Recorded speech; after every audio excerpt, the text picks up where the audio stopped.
Hello, folks. This is Rowan here, and Oreo. I don't know if you can see him here. He's like hanging out, uh, doing things. So anyway, I've been reading a book about the Middle East. Talked about it in at least one earlier video, and it's let's see, get this halo out of here. Um, it's basically it's a history of the battle between uh, Britain and the U.S. for control of the Middle East during and after World War II, and it's called Lords of the Desert by Jim Jim Barr, I believe. James Barr. Yeah, I think it's James Barr. So I believe it's a British writer. It got rave reviews from the Times of London or whatever. Um, so it's well written, um, and it just shows how evil like the U.S. government and the British government have been, um, and how like everything, like the whole situation in the Middle East, like the right now was caused by all these evil shenanigans that the U.S. and British government were doing, uh, during and after World War II to just get control and get empire, basically. Um, so I was just reading the part about how they both joined forces to overthrow the Iranian government of Prime Minister Mossadegh, who was, a popular democratically elected leader who they were against because was he was basically nationalizing the oil because Britain had been gouging Iran for oil. I mean, it's really, people who cry about Russia, Russia, Russia interfering in our precious democracy. Um, it's like they're all either liars or just so brain dead they should never like discuss politics ever, because um, you know, the US and the UK have both been interfering in like basically every election on the planet for a long time. The US, um, the US bought, like even long before the coup in that the CIA and MI6 orchestrated in Iran, they were already controlling the Iranian government for a long time. And that's why they had such, you know, unbalanced trade agreements with the oil. The British Petroleum or whatever set up in Iran in Abadan or whatever in like southwestern Iran towards near the Iraq border, which is very oil rich area, um, and has a large Arab population actually. But they brought they built the British refinery there, and then they shipped it out, and they gave some money, some of the proceeds to Iran, but it was just very little compared to what Britain was making off of it. Like that was the major engine of the British Empire at that time, at the end of World War II. after I think the opium trade, like smuggling opium into China, had been the great, and also selling tea, but I think more the opium had been the great engine, economic engine of the British Empire. But that had either waned or dissipated or whatever. So at that point, like by the end of World War II, it was the Iranian, the stranglehold that Britain had on Iran's oil supply, that was the real like cash cow, that was keeping Britain afloat and keeping it in power. And and also it's the Britain's largest foreign base was in Egypt at that time. So the Middle East was very, important to the British Empire in general. And so anyway, Mossadegh got power. He became prime minister, and he basically was first trying to negotiate like a better deal for Iran, like a 50-50 at least, split of the proceeds, and to try to make it include not just the gross sales from BP, but also the sales of BP's like subsidiaries, which were making the lion's share of the profits, because they were buying it, wholesale for very cheap and then selling it at a huge profit in Europe and elsewhere. So the British didn't want to budge on that, because that was, where they were making all their money. And they also just didn't want to set the precedent of like caving into some native leader trying to get a better deal. So they basically, they wouldn't budge. So eventually Mossadegh went further and just said, well, all right, we're just going to nationalize it. And then at that point, the British boycotted it, and they got all their allies probably to boycott it, or at least they probably used their boycott to like stop others from purchasing Iranian oil, which then destroyed the Iranian economy. And so it was at this point, and then the U.S. got involved, because ostensibly to stop the spread of communism. Like almost everything they did, like overthrowing all these people, was always like to stop communism. And this was true even during World War II. They were already thinking along these lines. And so, um, like, at least us, like, that's what they said, that, the US, they would rather Britain control um, the world, and then allow it to potentially fall to the USSR or to communism.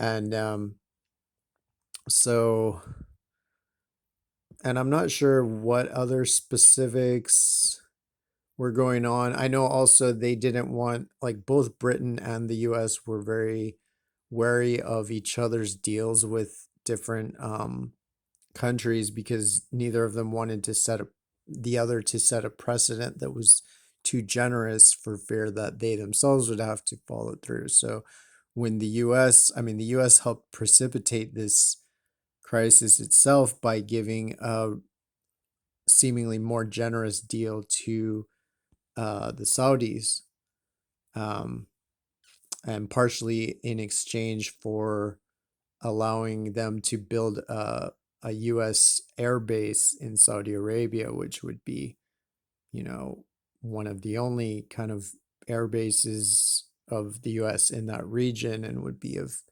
huge strategic importance, supposedly. So, or, imperial importance.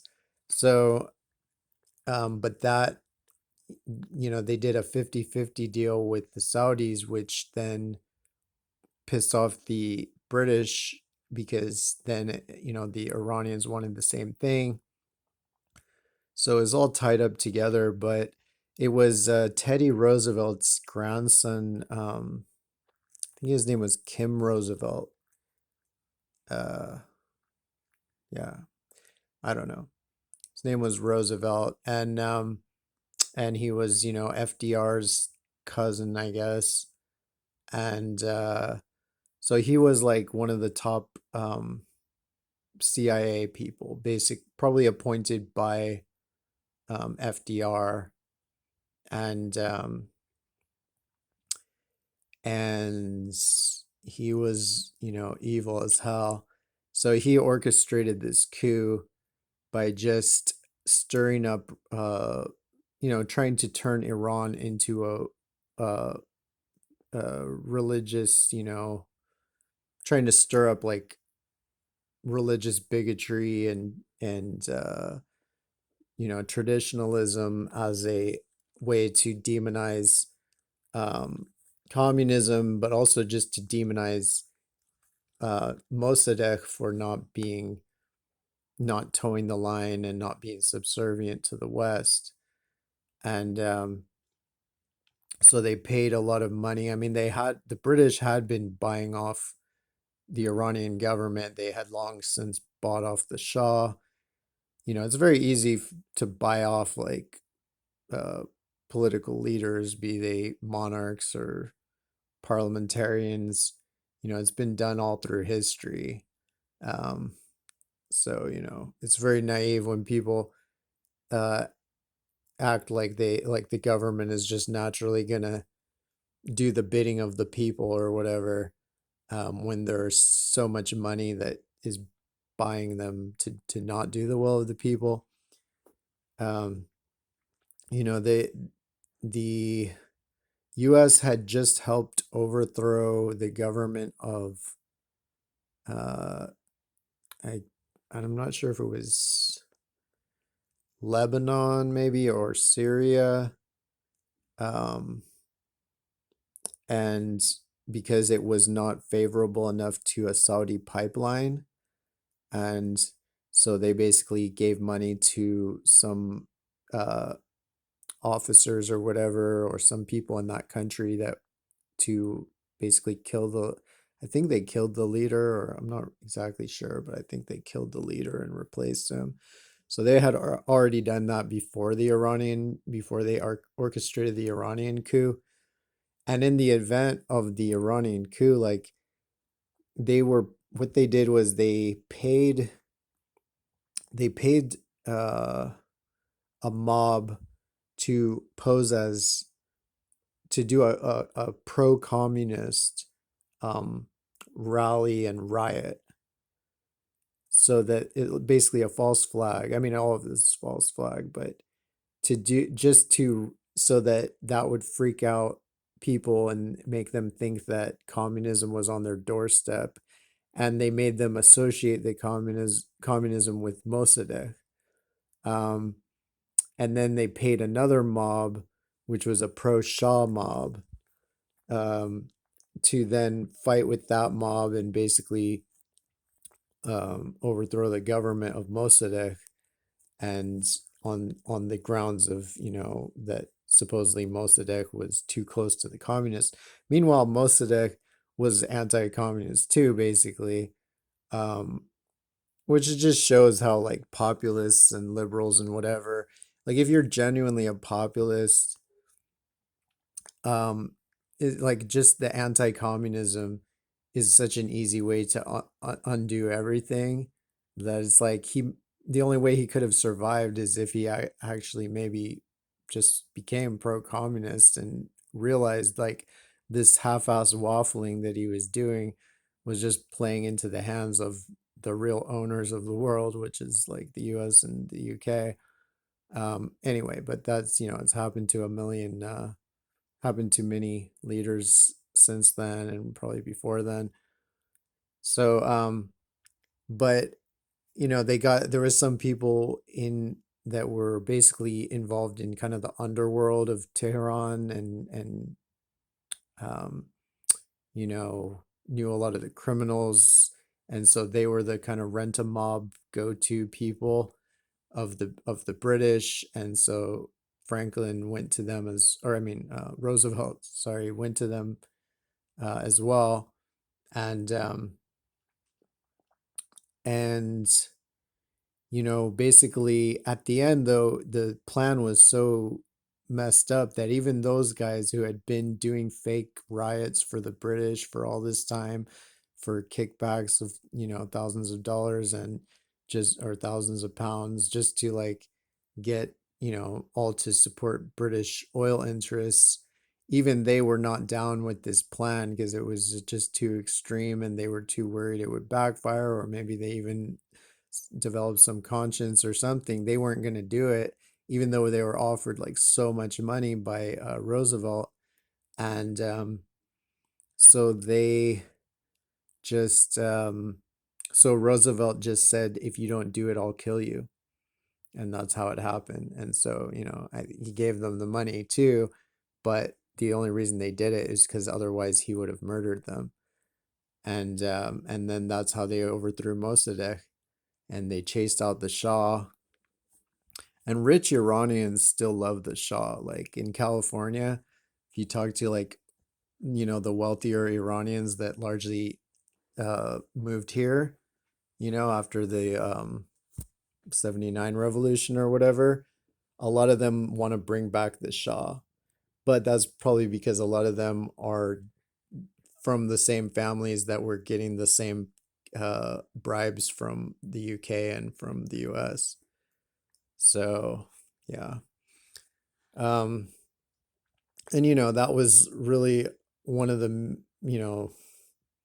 maybe that was the start of the real lurch towards, um, Islamic fundamentalism in the Middle East, was just, funded by the UK and the US, and also just based on direct threats of murder. Just how the Taliban and the Mujahideen, whatever, Al Qaeda, was created by the CIA to combat Russia in Afghanistan. And, there's just a lot of instances of that, of the US and the UK creating Islamic fundamentalism to combat socialism and combat anybody who's populist and like doesn't is not subservient enough to the West. Um, both as a way to overthrow those, populists, and as a way to, discredit Islamic countries and justify intervention or justify whatever steps they want to take. So yeah, it's very, very shady, like this explains a lot of why the war in Yemen is going on, because Saudi Arabia basically claimed Yemen from day one as being part of Saudi Arabia.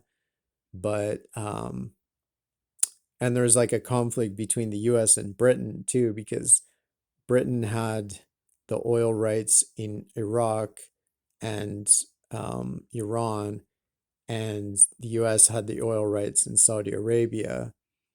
And so the British were trying to get oil rights in Yemen on the basis that Yemen was independent of Saudi Arabia, whereas the US wanted to cement Saudi claims over Yemen so that they could get any kind of oil rights further south down there, um, and just generalized control. And, they were very open about that. It's just all about control, keeping control in the Middle East.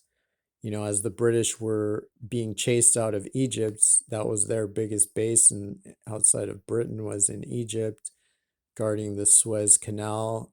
And the Egyptians were so sick of them, they rioted and basically drove them out. And and the U.S. like created a coup in in Egypt, basically against the British. So they were working together, but they were also like like I guess this is supposedly around the time that the US became the new UK, became the new British Empire. So they supported Nasser and other officers to overthrow the prime minister of Egypt, and and basically install like a more anti-British one on the ostensive, like the basis that they gave for it was that that the instability caused by the situation with uh, Britain occupying Egypt and the unpopularity of that would give would open up Egypt to communist influence. Like everything was always like the communist influence, and this was during the McCarthy era in the US. So, but it's hard to know. It could be also, or even mostly, that they just wanted to be the new British, which is what they became. Now it's the US that basically dominates Egypt.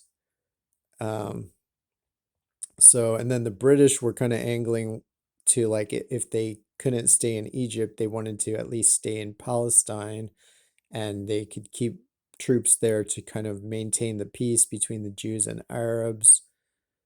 But that was a whole mess because the Jews kept, or the Zionists kept murdering like hundreds of British troops, and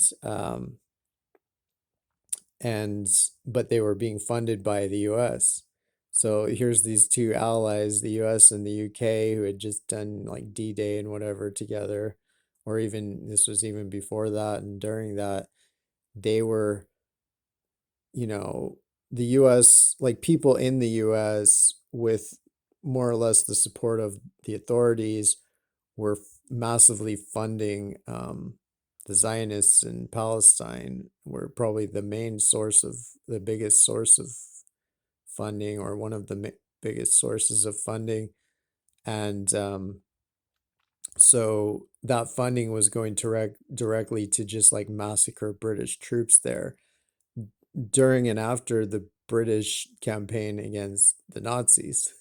So it's kind of amazing that the Zionists murdered so many British troops while the British were fighting Hitler, and yet they didn't actually fight Hitler himself. Like, just shows like what Nazis the Zionists always were. I mean, not that the British were good guys per se, but I mean, I would say compared to the Irgun and probably the Haganah, which basically ultimately uh, merged merged with the Irgun. You know, they were pretty straight up evil, and they basically just said like, well, it's a dog eat dog world, so we want to eat the most dogs, something like that. We're gonna create our country out of blood, like all countries are created out of blood. So the more blood, the better. And and then biblical justifications that it's their God-given land or whatever. So yeah, it just shows like how and in all these places, like in Egypt and Iran and all around, like probably all over the world, the UK and the US were buying the parliaments, buying the prime ministers, buying the monarchs. Um, they basically bought like the King of Jordan, the Saudi king, et cetera, et cetera. And so, yeah, any of these crocodile tears about Russia interfering in our democracy, like, A, we don't have a democracy, like if it ever got anywhere close to, if our government, if anybody got into government and got anywhere close to actually enacting the public will, the deep state would just shut it down, or at least they do their damnedest to shut it down. And so, this is and like Truman, FDR was a scumbag basically, he supported Zionism mostly just to get New York votes and money. Um, Same with Truman, Eisenhower, who gets credit for, talking about the military industrial complex. He was the one who okayed and oversaw the coup in Iran. So he was like a rabid imperialist. I don't know what he was saying about the military industrial complex. Maybe he was just mad that, like, uh, the CIA itself wouldn't be able to control everything and that they'd have to share power with some arms dealer, or, arms companies or something. Um, so yeah, he was a scumbag. Cromwell, also, on the British end, or not Cromwell, uh, Churchill, might as well be Cromwell. Like, Churchill okayed it on the British end directly, even though like a lot of the people in the government were even against it. But Churchill was such a hardcore imperialist. Like the early British Labour Party, like the Democrats, the Republicans, the Labour, and Tories were all rabid imperialists. If there was any difference, it was just that um, Labor was a little bit more hesitant to go all out and just assassinate everybody or whatever, whereas Churchill was down to do whatever, and that's what he ran on, saying that the Labor wasn't imperialist enough. Um, but they were all trying to exploit Iran and all these countries. So when people talk about, oh, we have to go back to the old Labor and the old FDR Democrats, no, we don't have to go there. Like, those people were scum too. I mean, economically, they might have been better on a lot of issues than modern shit libs, but they were still scum. So, that's basically, trying to think what else I've read in this book. Anyway, I recommend this book. I bought it in Istanbul, like in the airport. I was stuck in the airport for 12 hours, like coming from Cairo to San Francisco. And so I bought this book, and it's pretty good. It's like really, I mean, I think I'm about halfway through it, but it's a pretty warts and all like portrayal of what went on, and the ways that the US and the UK combined to like be bloodsuckers together, and also the way they sabotaged each other in many instances, and a lot of them saw each other as the primary enemy. Even during World War II, there were, both British and US operatives in the Middle East that saw each other as the primary enemy, and were primarily focused on seizing control of the world from each other. So, these reptiloid scum. Oh, the other thing is just John Foster Dulles, was part of this whole thing. He was advising Eisenhower in this.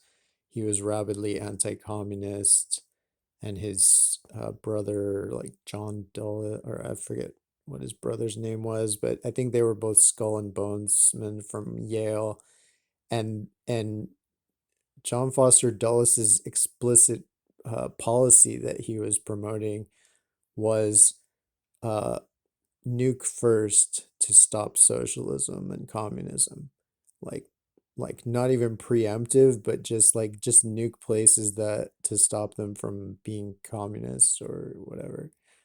So, and all of our foreign policy nowadays is based on what was laid down by John Foster Dulles and other skull and bones people like George W. Bush and George Bush Sr. and um, you know, John Kerry. So yeah, um, it's a shit show. We really need to get these reptiloid scum out of power, these mass murdering sociopaths, and yeet them into the sun or something. Anyway, I think this video is cutting me off, so solidarity and take care.